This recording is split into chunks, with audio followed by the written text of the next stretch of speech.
नाज़रीन, अवामी न्यूज़ में खबरें जो सिलसिलो जारी है। नुक़्ता से तव्हांखे खिपरो खां ख़बर ॾींदा हलूं त खिपरो लॻ पेरूमल में गुरु शंकरपुरी जो मेलो अक़ीदे एहतराम सां मल्हायो वियो। मेले जे मौक़े ते डॉक्टर प्रेम वी लदाणी मेमोरियल ट्रस्ट खिपरो पारां फ्री मेडिकल कैंप पिणु लॻाई वई हुई। फ्री मेडिकल कैंप में केतिरनि ई मरीज़नि जो मुफ़्त इलाज कयो वियो। मुफ़्त मेडिकल कैंप में डॉक्टर प्रेम वी लदाणी मेमोरियल ट्रस्ट जे बानी डॉक्टर सुनील कुमार लदाणी, डॉक्टर पीताम्बर समेत ॿिनि डॉक्टरनि मेले जे मौक़े ते आयल मरीज़नि खे मुफ़्त में दवाऊं फ़राहम पिणु कयूं वयूं। वधीक तफ़सील ॾिसूं था मुमताज़ बोज़दार जी रिपोर्ट में। नाज़रीन, असां अॼु मौजूदु आहियूं साईं शंकरपुरी जे मेले पेरूमल में, जिते 3 ॾींहंनि जो तक़रीबूं जारी आहिनि।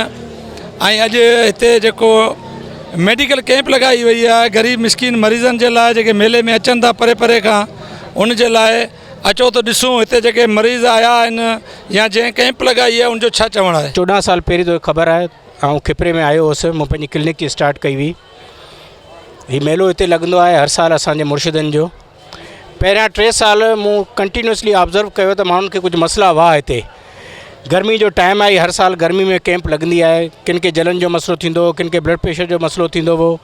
हिकिड़े दफ़े मूं ॾिठो त हिकिड़ो हमरा जो एक्सीडेंट थी होली, वॾ अची होली, त को उनखे राति जे टाइम ते अस्पतालूं सभु बंदि हुयूं, टांका को हणण लाइ बि माण्हू अवेलेबल कोन हो। 2-3 साल मूं शयूं ऑब्ज़र्व कयूं। पोइ मूं फ़ैसिलो कयो, असांजे वालिद साहब डॉक्टर प्रेम वी लदाणी खिपरे जो पहिरियों ग्रेजुएट डॉक्टर हो, जे 67 में ग्रेजुएशन कई हुई LMC मां।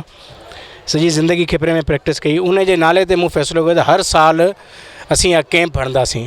शुरू में थोरी नंढे पैमाने ते हुई, हाणे थोरी वॾे पैमाने ते आहे। असां हर क़िस्म जी, हर ॿारनि जे हिसाब सां, वॾनि जे हिसाब सां दवा मौजूदु हूंदी आहे। 24 कलाक मुमताज़ जी कैंप हलंदी आहे। तक़रीबन ॾींहं जो तक़रीबन 11-12 बजे शुरू थींदी आहे, ॿिए ॾींहुं 10-11 ताईं तक़रीबन हलंदी रहंदी आहे, जेसि ताईं मेलो हलंदो आहे। हज़ारे माण्हू मेले में अचनि था, उनजा पंहिंजा मसइला आहिनि।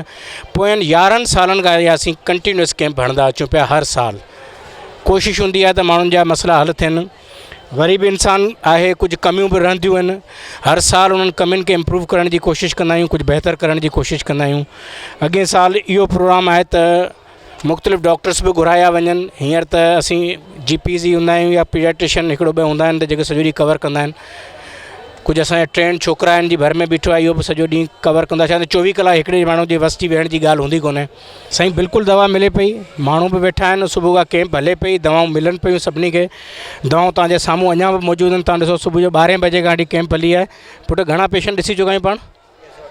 388 पेशेंट हेसि ताईं असीं ॾिसी चुका आहियूं मुमताज़। त सभिनी खे दवाऊं मिलियूं आहिनि। सुबुह ताईं बि सभिनी खे इनशाला दवाऊं मिलंदियूं रहंदियूं।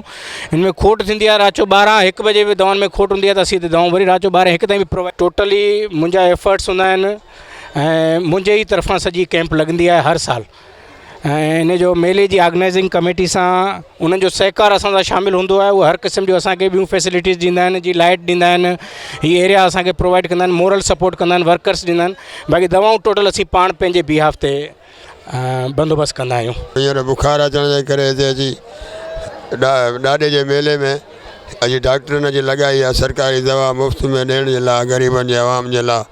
किथे जा आवाम वीचारा अचनि पिया, के बुखार लाइ, के ओरड़ी लाइ, के फटनि लाइ, सभिनी खे वीचारा ॾिनी। असां दीन मोहम्मद संग्रासी खां आहियूं, ॾाॾे जा शेवक आहियूं। हिते आया आहियूं, तबियत ख़राबु थी वई भाउ जे कम में, हिते आयासीं 2-3 गोरियूं असांखे मिलियूं, दवाऊं मिलियूं, सीरपियूं मिलियूं। हाणे उहो खाईंदासीं, अॻिते असांजो भलो थी वेंदो। जी, मुंहिंजो नालो चोखो आहे, खिपरे खां आयो आहियां। हिते असां दवाऊं पिणु वरितियूं ऐं मुंहिंजी कोई तबियत ख़राबु थी वई आहे, उन जे हिसाब सां असीं ॿाहिरि वियासीं। डॉक्टर असां पैसो कुझु घटि हो, उन जे हिसाब सां असीं थोरा हितां साईं जन जे मेडिकल कैंप लॻाई। असीं बेहदि ख़ुशि आहियूं, त सुठी ॻाल्हि आहे। असांखे बसि फ़ाइदो इहो ॾिठो त मुंहिंजो इलाजु हले पियो, त असां इलाजु करायूं। फिकी साई आहे मूंखे, दवा ॾिनी आहे साईं, हाणे ॾिसूं खायूं हिन में फ़र्क़ु। साई हफ़्तो खनि थियो आहे मूंखे। मुंहिंजो नालो सावण कुमार आहे ऐं डॉक्टर सुनील प्रेम वटि डिस्पेंसर तो कमु कंदो आहियां। ऐं असां जेको हिते कैंप लॻाई आहे डॉक्टर सुनील प्रेम लदाणी जी तरफ़ां लॻाई आहे। इहे तक़रीबन 11 सालनि खां कैंप लॻायूं पिया असीं। हिते जेके बि अक्सर करे पेशेंट हूंदा आहिनि, ॿारहड़ी जा पेशेंट जेके हूंदा आहिनि, सही इलाजु कराए कोन सघंदा आहिनि ॿारहड़ी में, त उन हवाले सां असीं उन्हनि जो फ्री में इलाजु कंदा आहियूं, उन्हनि खे दवाऊं बि ॾींदा आहियूं। त उन्हनि ग़रीबनि खे जेका उहे दवाऊं मिलंदियूं आहिनि उनमें उन्हनि जो इलाजु बि थी वेंदो आहे ऐं पेशेंट बि सिहतमंद थी वेंदा आहिनि। उन हवाले सां असां हिते ईंदा आहियूं। डॉक्टर सुनील प्रेम तमामु जेको पेशेंट सां तमामु सुठी नमूने सां डीलिंग कंदा आहिनि। डॉक्टर साहब पाण पेशेंट ॾिसंदा आहिनि। तक़रीबन डॉक्टर पाण जेको सुबुह खां वठी शाम ताईं अक्सर करे वेंदा आहिनि डॉक्टर साहब।